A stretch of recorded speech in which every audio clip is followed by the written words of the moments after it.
Hi everyone, this is the third part of HESIOD'S work and days, and in the second part we had completed till the creation of fifth race, which was made by Zeus, and Hesiod had very well explained the characteristics of this fifth race till the verse number 201. From now forward, from the verse number 202 to the verse number 380, means in 179 verses, Hesiod has very well explained the role of morality in man's life. Means he has dealt with a number of moral issues that govern human life, but his target here is only his brother Perseus, who has deceived him in the distribution of his father's inheritance. Perseus took the greater part and gave less than deserved to Hesiod. So this is why Hesiod is teaching a number of moral lessons to his brother Perseus so that he may correct himself, means Perseus may correct his attitude. Now, firstly, Hesiod tells a fable. In the above lines, Hesiod is telling a fable wherein a hawk with dotted neck is carrying a nightingale high up in the sky, gripping her fast in his talons. And being passed by his round backed talons, the nightingale is crying pitifully. Hearing her cry, the hawk addresses it and says, "Miserable thing, why do you cry out?"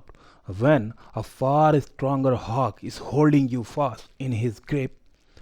He further says, means the hawk says, "Since I have a full control over you," means he has full control over the nightingale, "so I can either eat you or let you go." So this is the whole thing about the fable, which has been written by Hesiod in Work and Days. But there is a great contradiction between the fable and its context. There are many approaches to interpret the real moral of this fable, but I am using what I have understood that became clear to me in the latter verses from 274 to 280 verse, where Hesiod says that Zeus, the father of gods and men, according to Greek mythology, has ordained justice as the law of man which governs human life, and it is far more different from the law of animals who eat one another. For might is right is a jungle rule. Further, Hesiod makes it clearer in the verses before 274 to 280, means between the verses from 267 to 273, where he says, "If an unjust society or men are free to do whatever they like, then and there is no one to punish them, then there is no meaning to be righteous. Rather, it is a bad thing to be righteous." The power of non-violence and justice. Hesiod warns his brother Perseus that he should avoid violence, for violence is bad for a poor man. Even the rich man cannot easily bear its burden. The best path he should choose is the path of justice. When she is accompanied by patience, it can even beat violence. But people understand this after they have suffered a great loss. In an unjust society where justice is not given its due place, it brings misfortune to people and ruins their lives. Prosperity as a sister of justice. But people who are just to everyone and never leave the path of justice, their city flourishes and the people prosper in it. Peace, the nurse of children, leaves her abode and comes to live in their land. And all seeing Zeus never decrees cruel war against them. Neither famine nor disaster even harm men who do true justice. Their woolly sheep are laden with fleeces, and their women bear children like their parents. They flourish continually with good things. Mischief as a cause and misfortune as a result. But people who are unjust incur the wrath of Zeus, and even whole city suffers from a single bad man who sins. The whole city perishes by day and by night, and their women do not bear children, and their houses become few through the conniving of Olympian Zeus. Zeus either destroys their wide army or their walls, or else makes an end of their ships on the sea. Justice as a daughter of Zeus. Hesiod here addresses the judge whom Perseus had bribed to get wrong judgment, that they should not oppress commoners with their wrong judgments, lest they should incur the wrath of Zeus, who has thrice 10,000 spirits, watchers of mortal man, and these keep watch on judgments and deeds of wrong as they roam, clothed in mist all over the earth. And there is Virgin Justice, the daughter of Zeus, who is even honored and reverenced among the gods who dwell on Olympus. And whenever anyone hurts her, she sits beside her father Zeus and tells him of man's wicked heart, and then these bad people have to pay a great cost in terms of great sufferings for their wrong treatment with justice.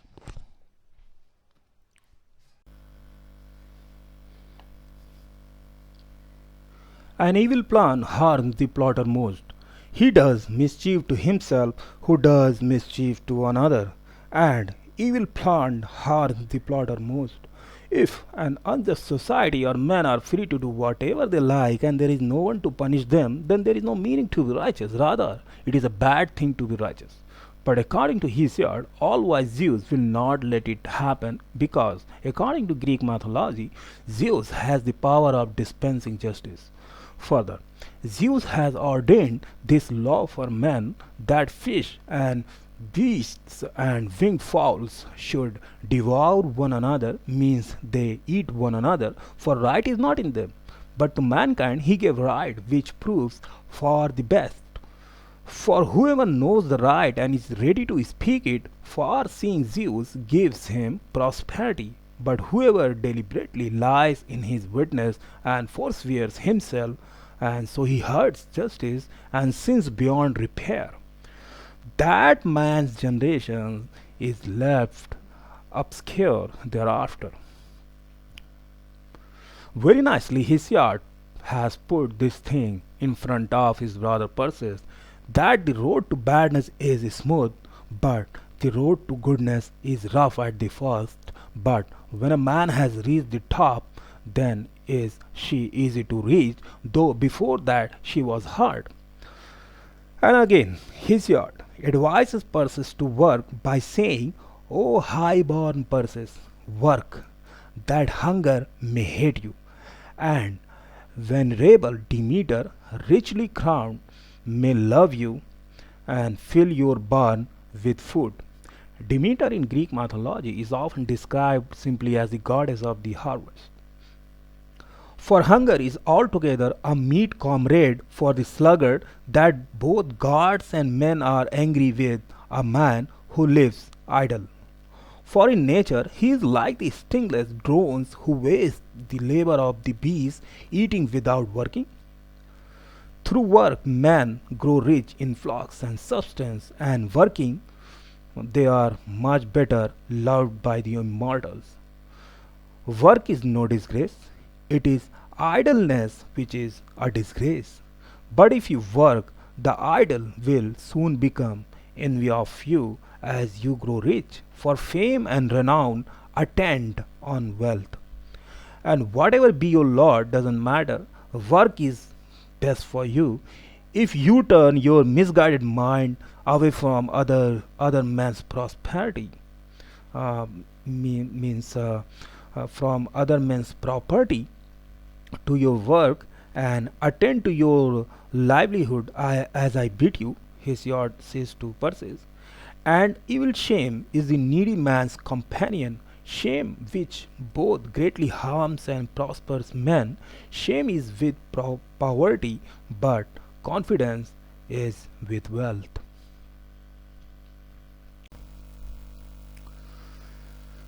Hesiod in the above lines continues to advise his brother Perseus to work and earn.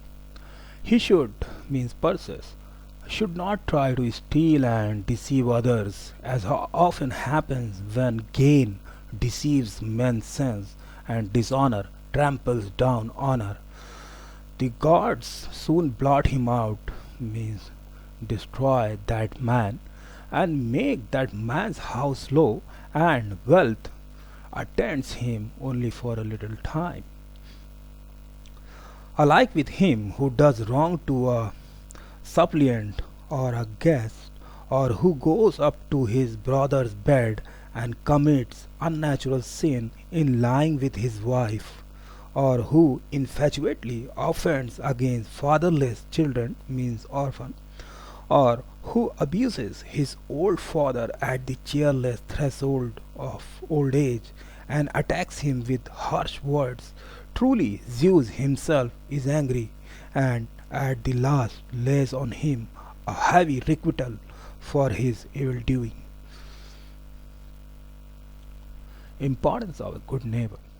Hesiod in the above lines is explaining the importance of a good neighbor, because in any difficulty your neighbor can more easily approach you to help than your relatives who generally live at some distance. A bad neighbor is as great a plague as a good one is a great blessing. He who enjoys a good neighbor has a precious possession. Not even an ox would die but for a bad neighbor. Take fair measure from your neighbor and pay him back fairly with the same measure, or better if you can, so that if you are in need afterwards, you may find him sure. So this is very nicely explained the importance of a good neighbor by Hesiod. Now, do not get base gain, for base gain is as bad as ruin. Be friends with those who are friendly and visit him who visits you. Give to one who gives, but do not give to one who does not give. It is a social law that man helps who helps others, for give is a good girl, but take is a bad, and she brings death. Let the wage promised to a friend be fixed before the work you have decided starts, and get a witness for this deed also. For trust and mistrust alike ruin men. According to Hesiod, people face losses because of both, either for their trust or mistrust. Hesiod advises that men should never trust a woman, for the man who trusts womankind trusts deceivers, and they are only after your wealth. There should be an only son to feed his father's house, for so wealth will increase in the home.